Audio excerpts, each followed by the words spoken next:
So let me walk you through what I got set up. Okay. And what is in my brain. Okay. And what I think is going to transpire. Okay. All right. So for starters, we've got the spotlight here, which you can take up, which you're very quickly not going to need, but and we get the 2 walkie-talkies so that while the diesel's running, you and I don't have to scream over the diesel. Okay. And we can just communicate.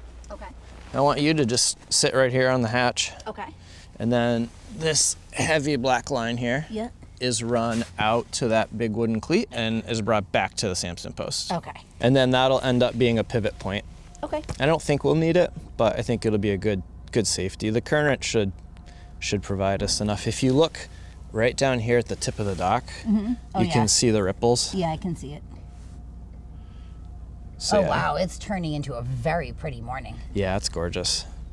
Oh, I like this. It's not even that cold. No, it's not. This is like I said, it's chilly, but it's not like I've got 42 layers on. I feel great. it's not biting. Cuckoo 1 to cuckoo 2. Come in, cuckoo 1. I read you loud and clear. Starting the diesel.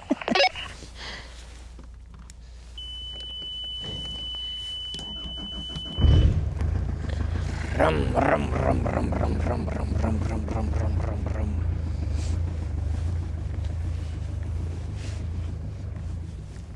You can just pull that line. All right. I don't even think I got it wet.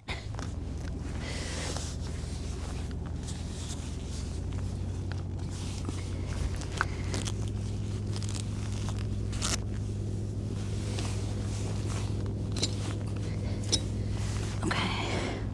That's good. That's good.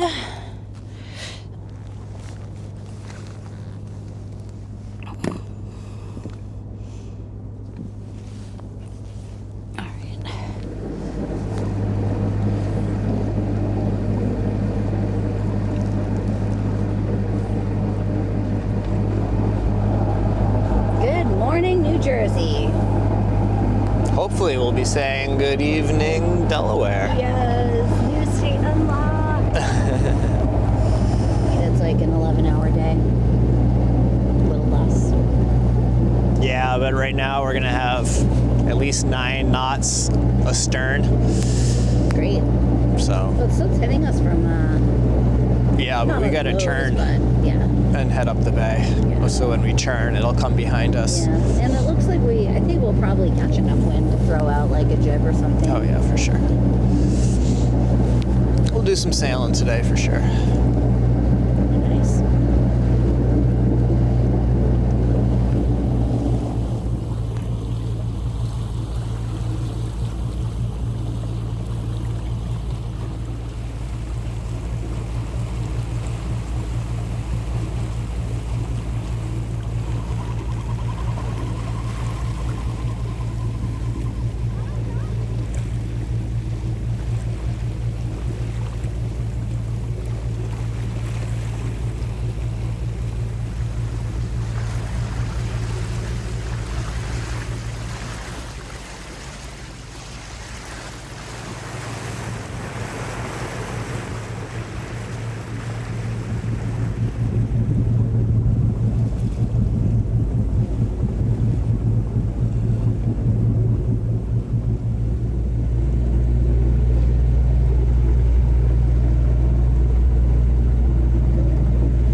Ahead of us we got a couple big boys, but they seem to be heading farther up. They're not making for the canal. We thought for a minute we were going to be vying with them, one coming in, one coming out, but they are wide and clear. And up ahead we've got our red and our green markers for the entrance to the canal. According to AIS, nobody's coming. So it's reasonably certain a giant boat isn't coming. Not 100% certain. You never know if a little one's coming. Somebody who's not on AIS or somebody whose AIS isn't working. So make sure we swing wide enough here to see anybody and give enough time for us to get out of each other's way. I tell you, after highs in the 30s and consistent 15 to 20 knot plus winds, a calm, flat sea on a sunny day is very welcome.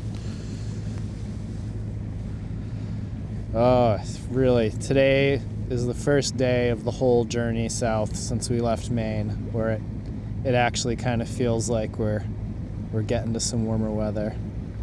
I know we got some more cold coming up and we're not out of the woods yet, but holy smokes, it's starting to get there.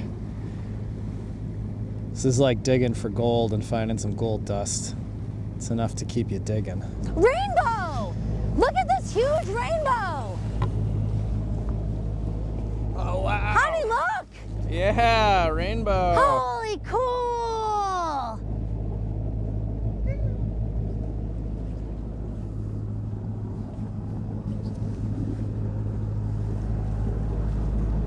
How you feeling? I feel amazing. I just want to say, like, I am having a really hard time, like, focusing on what I know I need to focus on when this beautiful, like, floor-to-floor rainbow is just hanging over my head. This is, like, the coolest thing ever. One end to the other. It's so amazing. I feel like the Delaware is saying see you later and the Chesapeake saying hello. Yeah, I feel like this is like, this feels great. With the sun on my face and a rainbow at my back. Feeling pretty darn good.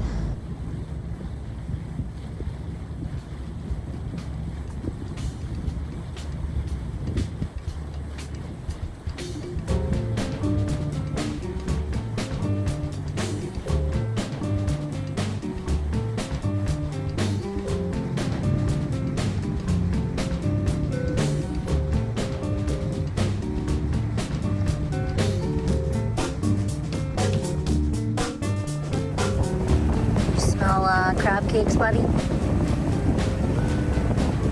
What's the air telling you, my boy?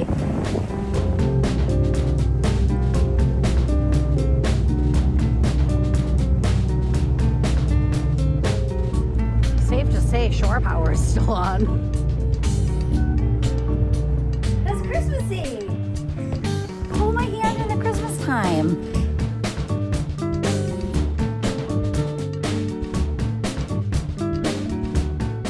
I love it so much. The Christmas spirit is strong here. Very strong. I love it so much. I love everything about it.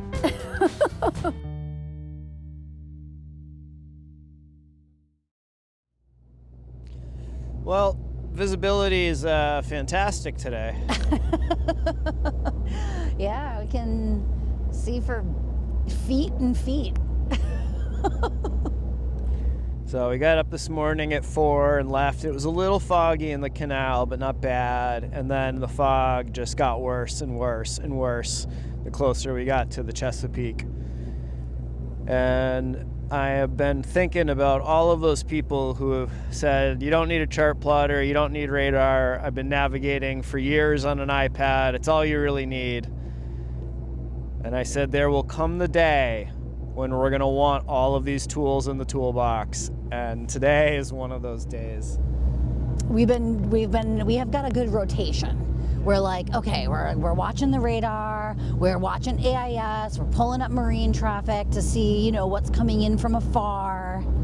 So in theory, any commercial boat should show up on AIS, and they should see us, we should see them. If we don't see them, we should see them on radar. We just won't have quite as long of a heads up. And they should also see us on radar because we have the radar reflector up in the mast. We should be like a radar Christmas tree. We have the spotlight, we have our nav lights, and we have the foghorn. It's nerve-wracking, but we think we had to leave when we left to catch the ebb out of the C&D and down the Chesapeake.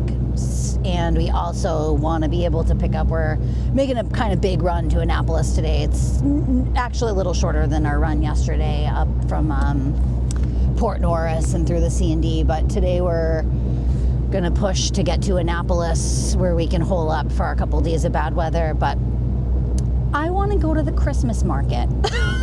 So I have been pushing to get to Annapolis. I'm really excited.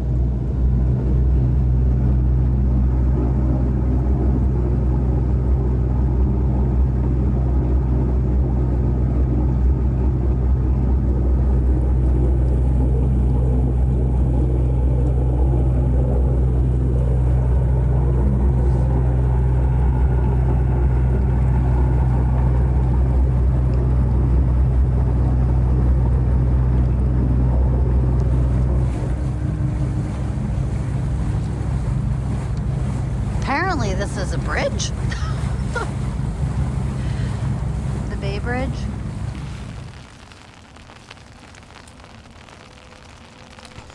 Welcome to Eastport. So we are spending this rainy day exploring Annapolis, and we were told by many of you to come to the Annapolis Maritime Museum. So we walked down in the rain, and we're gonna go see if we can check this out. Welcome to Annapolis, Eastport, and the Annapolis Maritime. Oh, look, honey. I think that's the bridge that we went under. Apparently that's what it looks like. Oh yeah, that totally is the bridge we went under. So similar to where we just were in Bivalve, same story. The oysters, and it boomed, overfishing, pollution, this whole industry just cropping up over the oysters and the food from the bay. It's inevitable collapse, and it's slow comeback. Oh, hi, friend.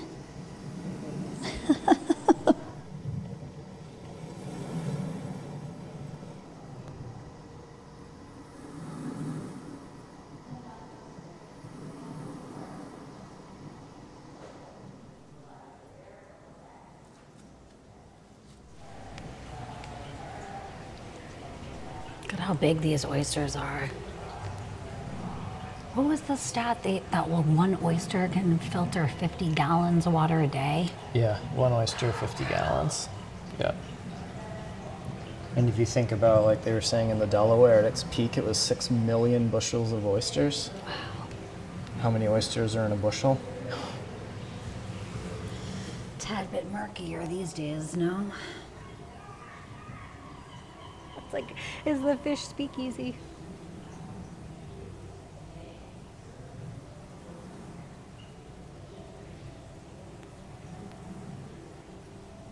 Wow, only 1% of the original oyster population exists in the bay today.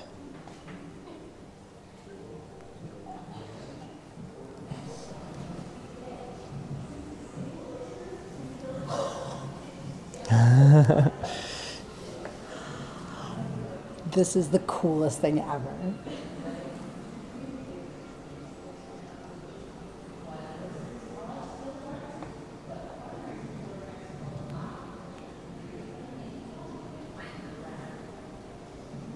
It's amazing how big a watershed is, huh?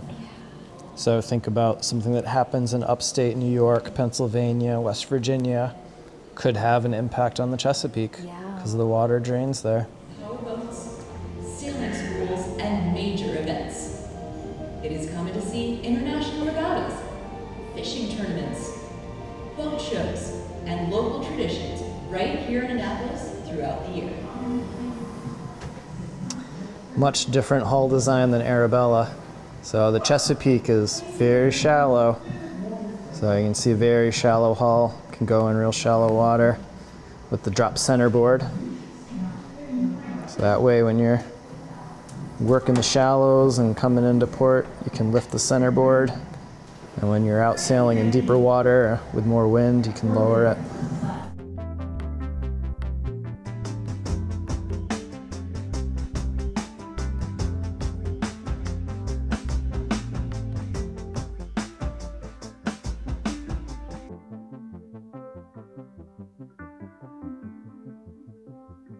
I love sharing the boat building and the adventure of all of that and the challenges and the learning and the process.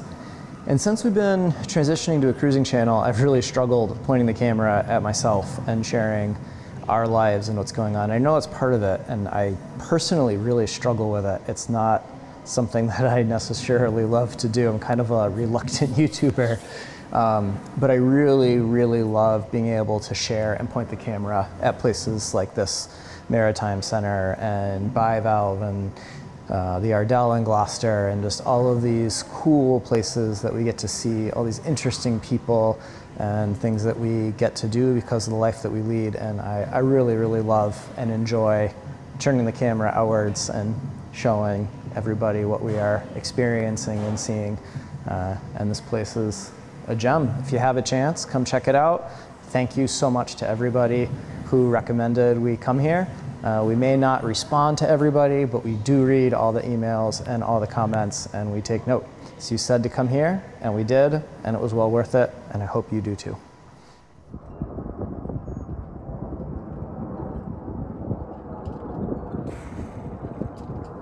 We are Matt and Jessica of MJ Sailing. Right now we're in Annapolis with Steve having some breakfast, checking out Arabella, but we have our own project going right across the Chesapeake Bay on Kent Island. We are 3.5 years into a fiberglass catamaran build. So 3.5 in, how many left to go? Until it's done. But realistically, probably 2 more years. Year and a half to 2 years. It was a project that we did plan on spending 3.5 years total for the build. So, of course, like everybody, we are doubling our time and doubling our budget. After coming from a previous boat rebuild where we knew that like time and budget always doubles. So the 3.5 years was doubling the initial estimate of. Yeah, unrealistic. Yeah. Unrealistic estimate. When I first started, people would ask, and my standard answer was 2 to 10. That's perfect. And when they asked how much it would cost, I would say $50,000 to $1 million. Yeah. I'm like, I guarantee I will land somewhere in that range. Somewhere in that range. We've for the boat show, it's just been sad. It's every single year we see the same people over and over again, and we were like 1.5 years more. When are you gonna be done? 1.5 years. Next year, when are you gonna be done? 1.5. Yep. And now it's like last year, we're like, I have no clue. You're like, this time it really should be 18 months, but we're not gonna. Yeah, we're not gonna say it. What's been the most challenging part of the cat build? Trying to build Finishing lightweight. interior. Yeah, it has been such a struggle. We did not anticipate. You know, it's funny, it wasn't until we started talking to some of the yards that build comparable type of boats professionally as to what their build hours are. And, you know, it's not unheard of to spend 40, 50,000 hours because of fairing out the interior. And a good 2/3 of that is fairing out, trying to get the interior finish. So it's nice, so you can paint it and it looks good. We've just been delusional enough for the past year and a half thinking that we're 2 months away from finishing the interior. And we always had that thought in our mind, we're like, okay, by this date we're gonna be done. And we keep pushing forward. And then we get to that date and we're like, but then 2 months from now, we'll be done with that. So I think if we knew then that it would be taking us about 3 years to finish the interior, We would have put liners, some fabric on the inside of it and called it good. Yeah. Well, you're committed now. Yeah, exactly. We got no other option. We got only way out is through. Yep. What's the first place you want to go to when the boat's done? First place, we're probably just going to go down to the Caribbean to do a shakedown cruise, because as a reminder, we are building this boat ourselves. So any mistakes are ours, and we got to make sure we find those before we really do like a crossing again. I know that game well. Yeah, exactly. You figure it out and realize, oh wait, I forgot to do that. Since it is being up in the bay here, seasonal of where we can go, and it's likely that we will not go into the water until mid to late fall, we will have to head south. But we do actually want to explore some of the northern coast of the US and Canada. So I think after testing systems for the winter, we'll come back up north. And then after we're sure that this boat is not going to sink, we're going to take it across the Atlantic Ocean to the Mediterranean. Nice. Very cool. What's been your favorite feature on Arabella, checking her out? The handrails. Yeah? Yeah, it's just beautiful, and it's such a great, visually, such a great accessory for this thing, too. It just adds so much warmth to this boat. Yeah. I like the overhead hatch, and I also like the tiling around the diesel fireplace. Nice. the homie touches. I do. And looking at our little monohull versus your cat, what is the thing where you're like, oh, thank God we have on our boat that you don't? Well, we come from a monohull background in 34 feet and 37 feet, so we do understand, but yeah, space. And being able to see outside from a seated position. That was, to us, it's one of the things that we do really enjoy is being able to sit in the salon and be able to see everything around us. And then for us, luckily on our past 2 monohulls, which the first one was a Sabre 34, and the second was a custom Treesaloo 37 aluminum boat, is that we each had our own spot on the side of the hull to kind of like sit and stretch out, because we both are loungers. We can't sit straight. We have to have our legs up, feet kicked up. So as long as we have that, we're usually pretty happy. Yeah. Nice. What is the thing you're most looking forward to on the cat, which it sounds like is space and light, and what is the thing that you're most kind of nervous about switching from a monohull to a cat? It always comes down to the safety part of it. There's give and take for everything. Like the Catamaran, we have 96 watertight bulkheads or watertight cells within the boat, so it virtually can rip the bottom off of it, and the boat can't sink. Famous last words, but so there is that benefit, but of course they don't heal over, so if you have too much sail up, it can cause a real big problem. And there's going to be that transitional period where we're going to be having training wheels on, so there's going to be a reef in quite often until we get a good feel for it, and then open her up and let her actually breathe. For me, I would say what I'm looking forward to most is not only the space, the view, for 2 reasons, because we're normally below. We have to do the groundhog thing of popping our heads up to see the view, but that way I can keep an eye on the horizon, because I tend to get seasick a lot faster than him. It takes me the 3 days at Passage to really be able to move around well, so I am looking forward to hopefully not getting as sick. And I know the motions are totally different, but from sailing on other catamarans, performance catamarans, I do better with kind of like the fast motions versus the slow rolling. But with it being a performance catamaran, I am nervous about speeds. Our sister ships it's not unheard of for them to hit 22 knots. Wow. So that's going to be quite the change from a boat that usually for us is maxed out at 7. Yeah, that's what why we're reefing out is like maxed around 7. Yeah. Slow. Yep, and that's exactly it. We're used to that, and being able to sit there, and when we're in Vietnam, we were doing 17, 18 knots. It's a totally different world, just coming up on things faster, and we'll spend majority of the time trying to slow her down. Yeah, being overpowered, having a lot more sail area. So that's something that's going to take us quite a while to get used to. And as Matt said, we're going to have training wheels on for probably the first year. Yeah, I've heard with cats it's a lot more sailing by the numbers than sailing by the feel, because you don't have the same feel like you have the monohull. The monohull's like, I'm going too fast. Yeah. Yeah, you could feel it in the helm, you could feel it in just the way it heeled, the way it moved through the water, much better than you can on a catamaran. It's much more visual. You're looking around a lot more on the cat to make sure that everything's working the way it's supposed to, because you can't just hear it and feel it like you can in a monohull. I didn't need the lights on for majority of the time at night, because I knew exactly what the boat was doing. This, I'm going to need to be able to see what's going on. Yeah. Cool. Wow. Hope to cross paths with you guys out there.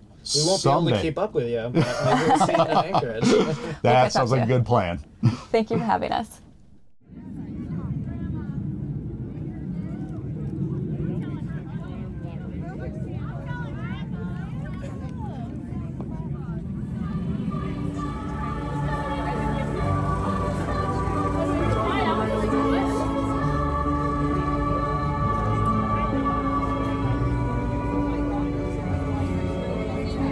It's Christmassy, honey.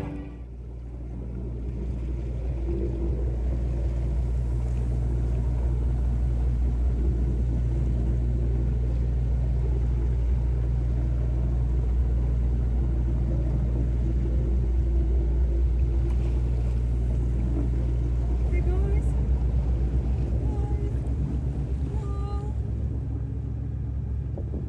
Someone let me up. I let myself up, but I don't have opposable thumbs.